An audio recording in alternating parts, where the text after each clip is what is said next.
I'd like to call to order the City of Oconomowoc Common Council meeting for Tuesday, September 3rd, my daughter's birthday, 2024.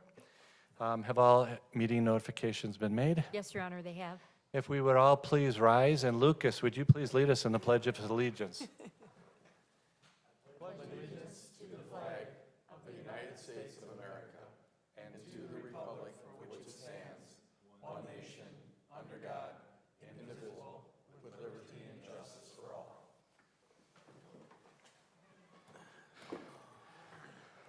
Welcome, everybody. I hope you had a nice holiday weekend and with definitely some beautiful weather. Let's go ahead and call roll, please. Alderman Douglas. Here. Alderman Rozak. Here. Alderman Altman-Cloth. Here. Alderman Ellis. Here. Alderman Spiegelberg. Here. Alderman Mulder. Here. Alderman Shellpepper. Here. Alderman Maroney. Here. Thank you. I'd like to entertain a motion for for approval of the minutes dated August 20th, 2024. So moved. Second. All in favor? Aye. Opposed? Okay. Do we have any comments or suggestions from the citizens in the audience with our little blue cards? With no comments or suggestion?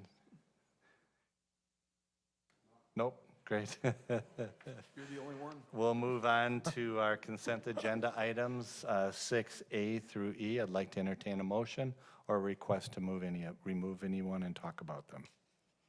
So moved. Second. Any further discussion? All in favor? Aye. Opposed? Okay. On to our committee reports. Thank you, folks. We're going to start off with Finance. Consider act on the Employee Trust Fund Resolution authorizing a change to the city group health plan option. Tony. Hey, good evening, Council. We are here today to discuss a change in our employer-sponsored health plan that will, one, save the city money, approximately $145,000, minimize the increase in impact to our employees, and three, continue to keep our city health plan benefits and coverages competitive. So let's jump right into it.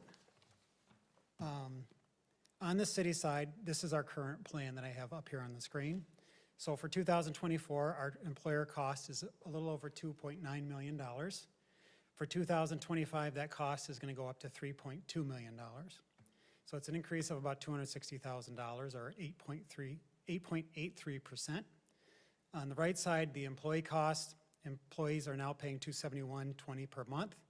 That's going to increase to $389.38 per month for 2025. So it's an increase of $118 a month or 43.58% for the employees. So the employees are really getting impacted there. So in an effort to minimize the cost, as you may be aware, the city receives our health insurance through the state of Wisconsin. It's a good thing. The state offers a few health plan options ranging from our traditional plan, the plan that we have now, to a high deductible plan. Most employers are currently on the traditional plan, the one that we have now. The second most popular plan is the 500 single deductible, $1,000 family deductible plan, which we are proposing. If we are to remain competitive in benefits, this proposed plan is our next best option. Employers like Western Lakes, Summit, Fort Atkinson, Cedarburg are all on this plan. Regarding the high deductible plan that the state offers, very few municipal employers are on this plan and have moved to this plan. It's just not competitive. So if we change to this proposed plan, under this plan, with the city-funded HRA, we bring down the increase to 3.88%, an increase of $114,000, so it's better than the 8.83% increase under the status quo. For the employees, 2025 costs will go to $362.23 per month, an increase of $91 a month, or 33.5%. It's better than the 43.58% increase, but still a major increase to the employees. So to minimize the impact to our employees, the health reimbursement account is included in our recommendation and covers the deductible and minimizes the impact to the employees. If the deductible is not used by the employee, the city saves the money, so there's a potential for additional savings there. HRAs are common in government and utilities. I gave examples at the Finance Committee of Hartford, Kaukauna, Sun Prairie, and others. So Just a few other key points on our benefits. So the city must offer competitive benefits. I know you'll hear me say that. The state plan, there are over 400 municipal employers with the state, most offering the traditional plan and the proposed $500,000 deductible plan. For our city benefits, and this is good for council to know, we really just offer two core benefits. It's health insurance and it's the WRS pension. Given employees care the most about their health insurance, the city council at that time was smart and is smart to offer good health insurance going forward. It's an advantage. It's a recruiting advantage for me and a retention tool. Any changes to our health plan benefits would negatively affect recruiting and retention. The one thing for you to all know is that the city does not pay anything for dental insurance, for vision insurance, legal, disability insurance. We don't do a sick leave payout and we don't offer retiree benefits where some municipalities do. So with that, to summarize, we're asking for a motion to move to the $500,000 deductible plan with the city-funded HRA. The increase is 3.88%, a savings of $145,000. So the benefits of the proposed plan, we save money and provide some relief to our employees. The HRA is beneficial. Without the funded HRA, many employees would see a decrease in their pay even with a 3% COLA. For the $500,000 plan with the HRA, it's a step down in coverage, but I feel it's still competitive for us. And just please note, in the near future, we'll be recruiting for some key positions, including city clerk, wastewater, operations manager, police officers. So keeping a competitive insurance benefit will help and recruit and retain these positions that are sometimes difficult to obtain, especially in today's world. So with that, that's our pitch, and I'll turn it over to you. Alderman Ellis. Yeah, that's a wise move on the HRA. Very, very wise. That's pre-tax dollars? Correct. Well, actually, it's funded by the city. It's going to be funded by the city? Correct, yep. Will the employee have the ability to fund, if they so choose, to do it for themselves? If we go with this plan, they shouldn't have any out-of-pocket costs. It should completely cover, because we're going to cover up to the deductible, and once that's covered, there should be no out-of-pocket costs for the employees. Okay, something to consider. Instead of the city coming and covering the $500,000, putting those monies aside for the sole purpose of the rate increases which you're going to be experiencing. The average rate increase in health insurance is anywhere between 12 to 15%. Okay, it's not going to get any cheaper than that. I'd like to see it where the employee themselves can go ahead and put into their HRA, so that that's number one, pre-tax dollars, and number two, the benefit there is that they can get at it. Okay, I'm not certain. I'd have to check with an accountant if the city does that, and now the employee takes those dollars. I believe that does become a taxable event to the employee. I think you might be mixing up HSA and Yes. HRA. Okay, So that's to a do- possibility. The That is a HSA is, possibility. I think, what you were talking about. That's not what's being offered. Okay, all right. Do an HSA, you have to have a high deductible plan. Yes, that is Yeah, correct. yeah. I do know that, yes. Right. Okay, all right, thank you. Alderman Altman-Cloth. So going back to where you had said the increase was like over 8%, but then if we go to this plan, it's an increase of 3.88%, but then there's the deductible that the city's going to pick up. Does that 3.88%, I don't remember this from the finance. Includes. It does Yeah, include that. Okay, so there's no surprises there. Yeah, Okay, correct, yeah. good. I kind of thought that's what we talked about at finance, but I just wanted to be sure. Alderman Rozak. Yeah, and then I think one of the numbers you gave us last time, that deductibles used about 60% of the time, 60%? Right. So in the amount of deductible we have to fund for the employees, if they don't use the full deductible, that 3.8 could be 2.8 or 1.8 when we're all said and done. Because we get to keep that. My work does the same thing. They fund our deductible. We self-fund the deductible, so we have a year's, if people don't use their deductible, it's basically just more money, of profit at the end of the year. For us, it's money that goes back essentially to the general fund. Alderman Spiegelberg. And I think when we were in committee, we asked if you could potentially let us know what did that percentage actually end up being? Not the 3.88, but maybe the 2.6 or the 2, whatever. Is that possible?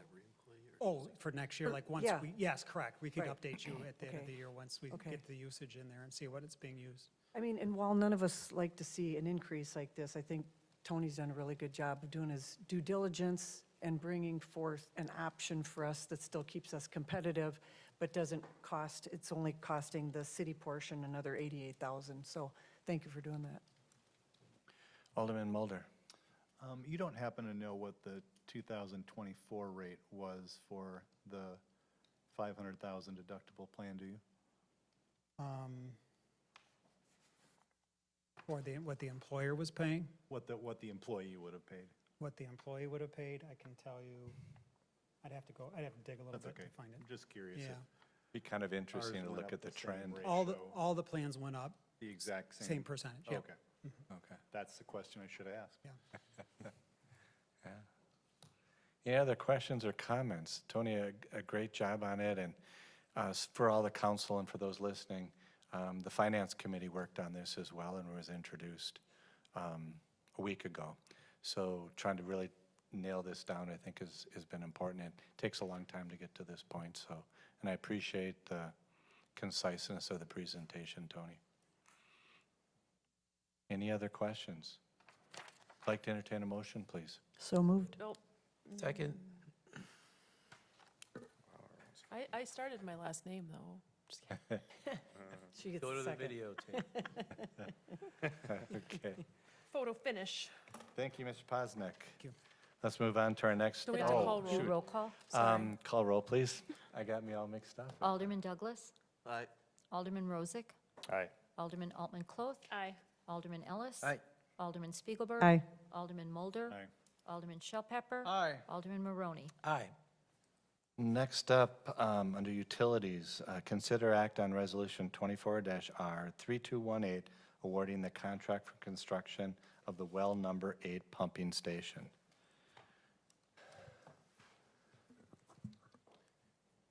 Good evening, council. So, we talked about this a little bit 2 weeks ago, and I'll give you a little history for the record. So, back in June 2024, we went out to construction bid for well number 8. We advertised in all the places that we needed to advertise. 5 bidders and 25 subcontractors were provided plans and specifications.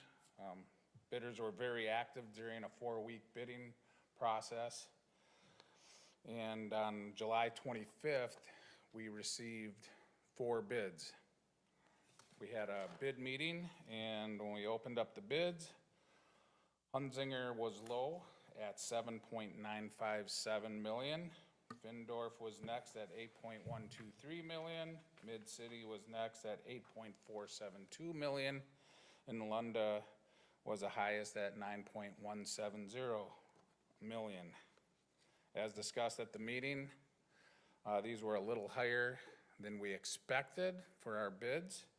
We took a few weeks, and that's what I spent most of my time talking about 2 weeks ago, that we evaluated the bids and deemed them to be fair and equitable.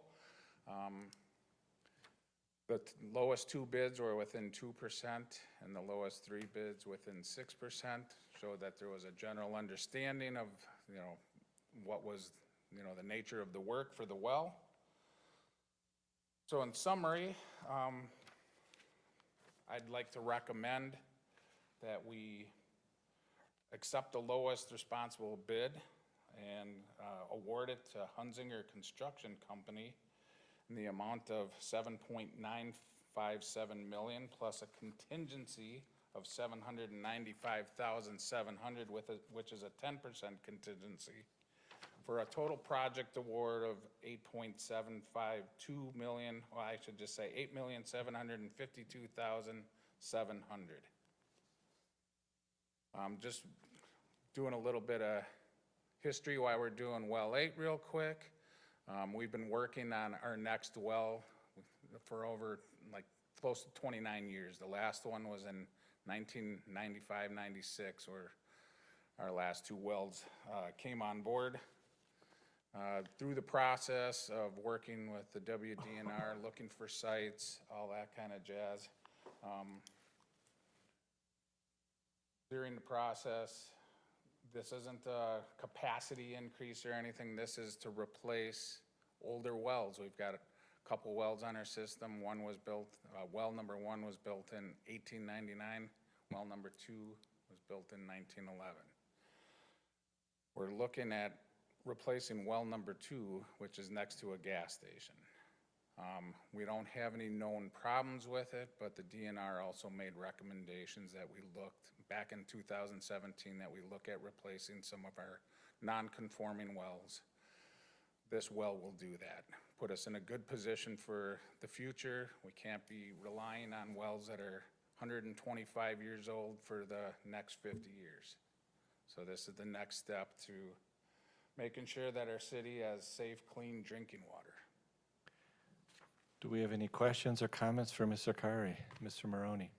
You mentioned this in committee, but the slightly over $10 million for the entire loan, we are going to be using that entire amount after all said and done, is that correct? Well, it all depends on how much contingency we use. There is, close to 800,000 in contingency.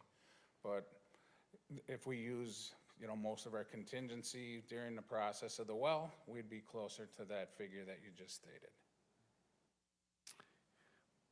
I appreciate all the analysis, as we mentioned a couple weeks ago, and definitely something none of us like is that huge increase in the surprise. Any other comments from council? Alderman Rozak. Yeah, Kevin, good history lesson. I think this is a project we needed to do, and I think, this is a core service, right? Providing clean drinking water, police services, fire services. This is stuff that government must do. We have no choice. This isn't like a vanity project. Providing the clean drinking water because we run our own utilities, wastewater, water, and electric. We have to provide those services, and people rely on this every day. So even though the bid's higher than we expected, it's something we're going to have to live with, we're going to have to work on, and it's something I think makes a lot of sense with those old wells. So I'm all in favor, and I think you put some good history behind this and some good work. We appreciate it. Okay, with that, I'd like to have a motion to recommend to the council the approval of bid from Hunzinger Construction Company. Nope. I don't Take over, that. go for it. Go for it, yeah, just go, I'd We'll just, I'd like to, Sleeve would anybody and, like to make a motion, please? He already did, So Mulder moved. just did. Next second. The comments or questions? That was good, Kevin. Yeah. Call roll, please, before something else happens. Alderman Douglas. Aye. Alderman Rozak. Aye. Alderman Altman Cloth. Aye. Alderman Ellis. Aye. Alderman Spiegelberg. Aye. Alderman Mulder. Aye. Alderman Shellpepper. Aye. Alderman Maroney. Aye. It is an adventure going from the private sector to the public It sector. is, yeah. Sorry about stepping on your toes, Mayor. Great. You can Thank you get very me back much. later. All right, thank you.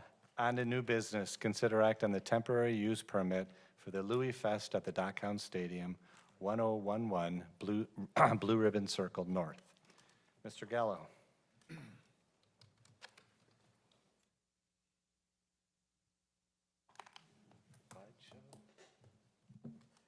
I want to make a motion to approve the temporary use permit for the dock. Boy, these meetings would go really fast if you guys would do that.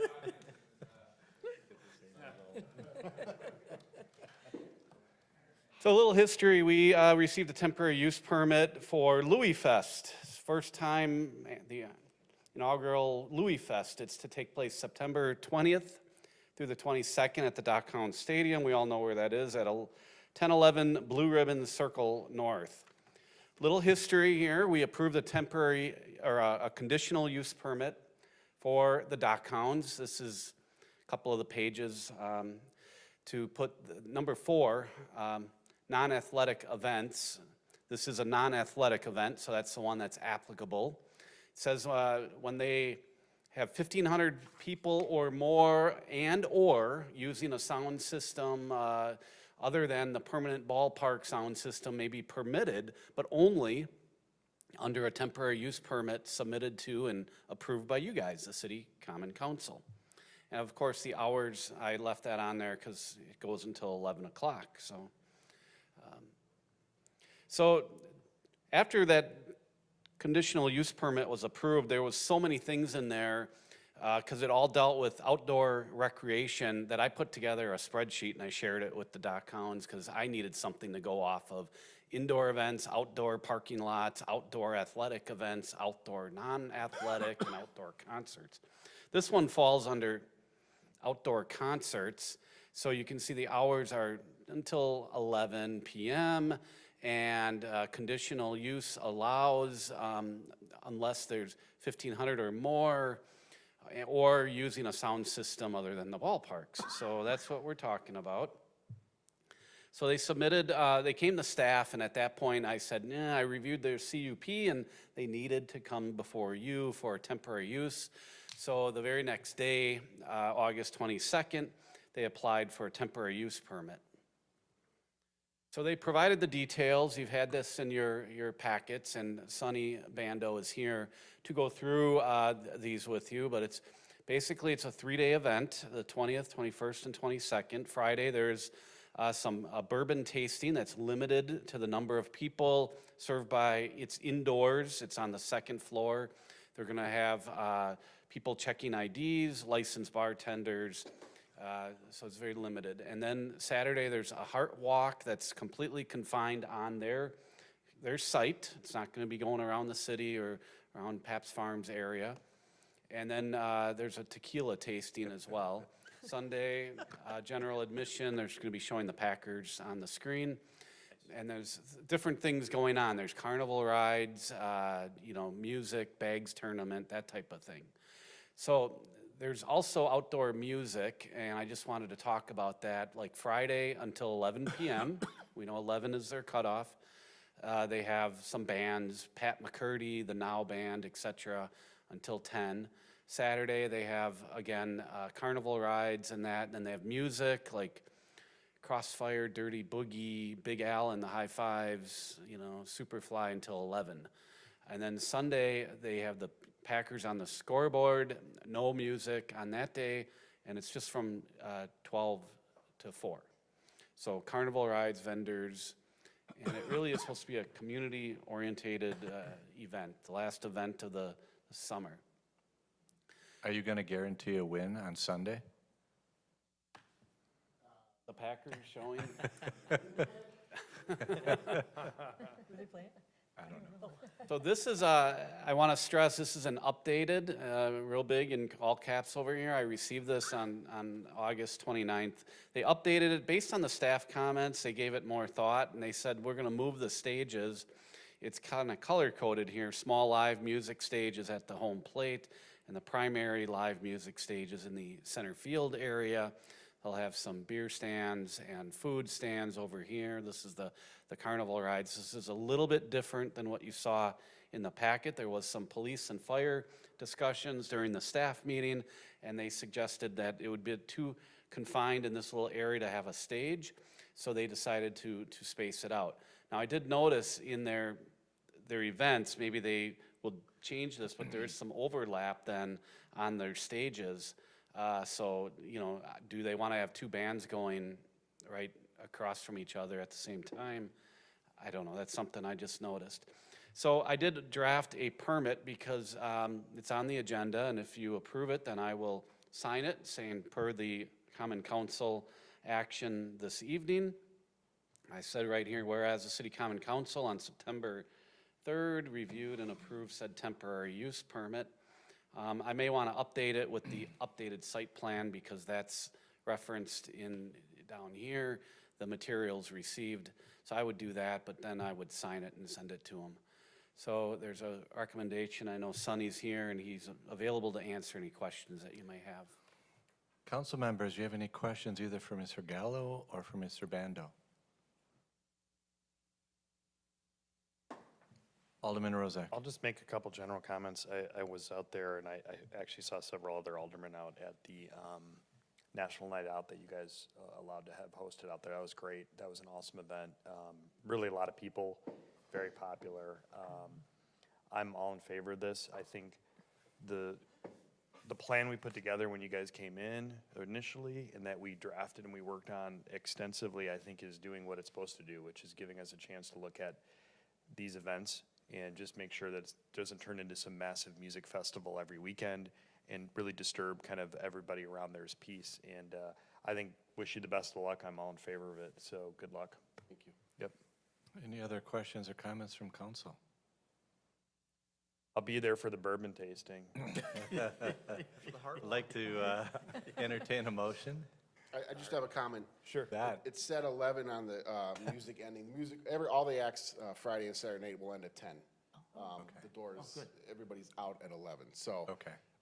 And really, this event has been, it's a spin-off of what St. Charles does with their annual Fall Fest at the church. I was there, and it was just a great community family thing, so we're just trying to pick that up and bring it here. It's the same carnival operator, so that's this weekend if anybody wanted to see what these carnival rides look like. They're not huge state fair ones, they're a lot smaller, so we're gonna give it a try. This is our third year, and we're gonna walk before we run, so hopefully it's a good turnout.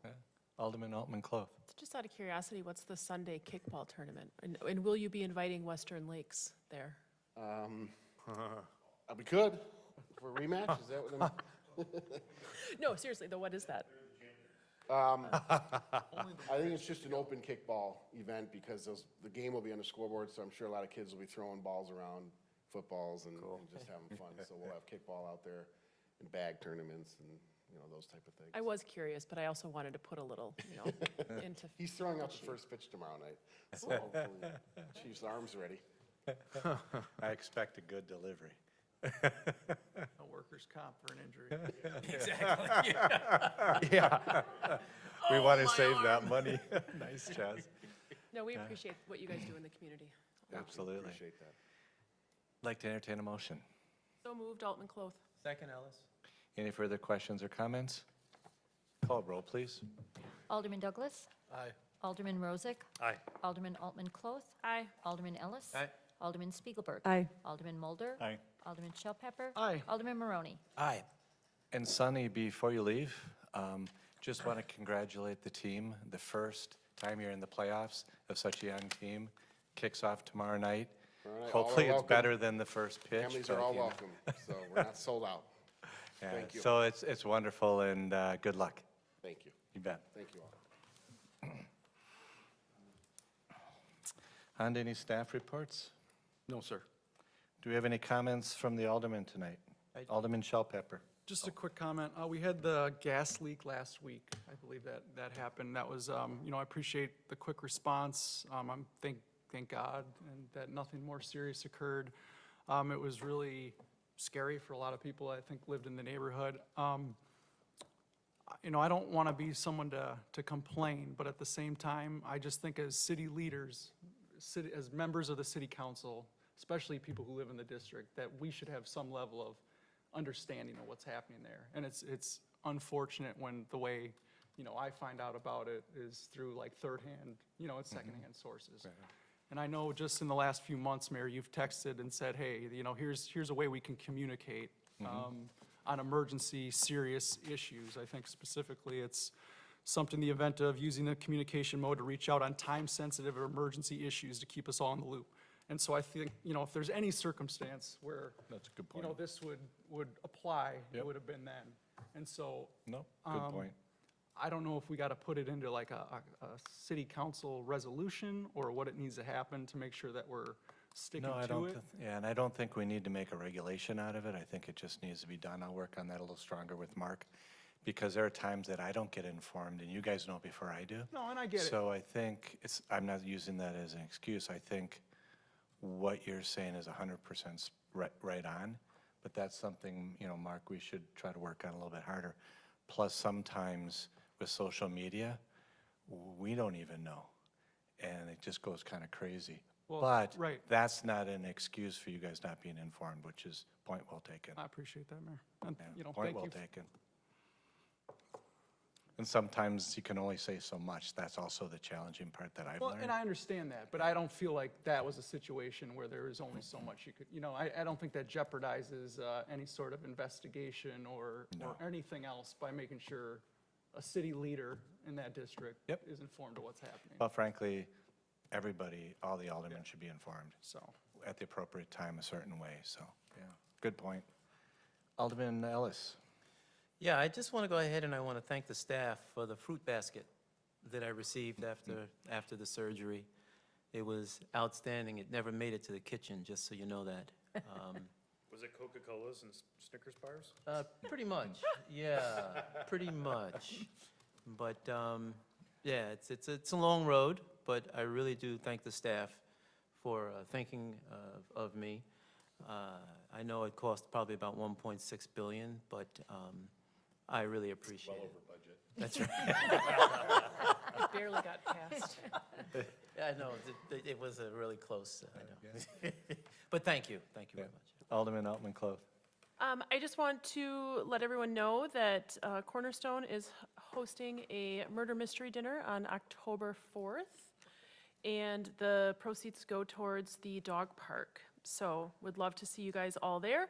I know I sent out an email the other day to the Friends of Parks and Trails in regards to that. Been trying to invite as many people as are willing to listen to me, and it sounds like a really great event. So I hope to see you guys all there. And really nice of Cornerstone to put that on. Yeah. Oh, yeah, very nice. Alderman Mulder. An idea I had, and good or bad, when the article came out about the new well and the cost overruns, then social media, I suppose, many of you also read all the inanity that goes on there with the lack of information or assumptions that are made. And Matt, you commented this time, sometimes I comment if it's really getting way off base or we're being personally attacked. But it would be, I wonder if it's in a situation like that where it really is a big deal and it is going to be somewhat significant dollars, $100 a year for people. If having just a simple fact sheet somewhere on our website that whoever, us, anybody else could just link to and say, here's the facts from the city, and put it out there, and because we're not responding to the newspaper, I don't think the newspapers do a particularly good job of reporting like they did 5 years ago. It's not very thorough. So I don't know, just something where there's significant issues where we could get facts out there without just being one more of the voices on social media without credibility. So I don't know if the city has credibility or not in the minds of the people on social media, but. Well, that might be something we can put on the plate a little bit with our marketing communications person. The key part is letting those people know. And so the hard thing is, if we have one place, we just got to get the right stuff to them. I've been very disappointed in responding to social media. Earlier on, I would do exactly you said. I'd give the facts and I'd do all of the things, non-judgmental, not emotional, and all I did was get attacked. And then my response after I got attacked is I usually instant message somebody. I said, you're really upset. Yeah, I'm sorry if there's something going on. Let's sit down and talk about it, or do you want to talk on the phone? I've done that almost 24 times. Not a single person has taken me up on it. So what I also don't want to, I think it's nice to have the information. The hard thing is a judgment of when to do it, when not to do it. And you see now I rarely ever respond to social media because if those people aren't willing to sit down and talk to you, why am I taking my time? And many of those, because I looked at that post, many of them don't live in the city, which was kind of comical. So, We've always got Neil Niman has our back though, always. So Oh, yeah. yeah. I know Jennifer's tried really hard too to get the facts out. Or Matt, I can too. just keep trolling social media and responding Yeah. as needed. Any other comments from Alderman? Alderman Spiegelberg. Just want to remind you guys that the 85th Oz celebration is rescheduled to this Friday, September 6th. The ribbon cutting for Oz Plaza and the unveiling of Glinda and the coroner will be at 5:30. All the other events start at 4. Lots of stuff going on in the city, so come on out and enjoy it. Any other comments from Alderman? Alderman Douglas. Kind of quiet over there. Motion to adjourn? Not yet. With no further comments from the mayor this evening, I'd like to entertain a motion to adjourn. Thank you, Mr. Alderman Douglas. Do I have a second? Second.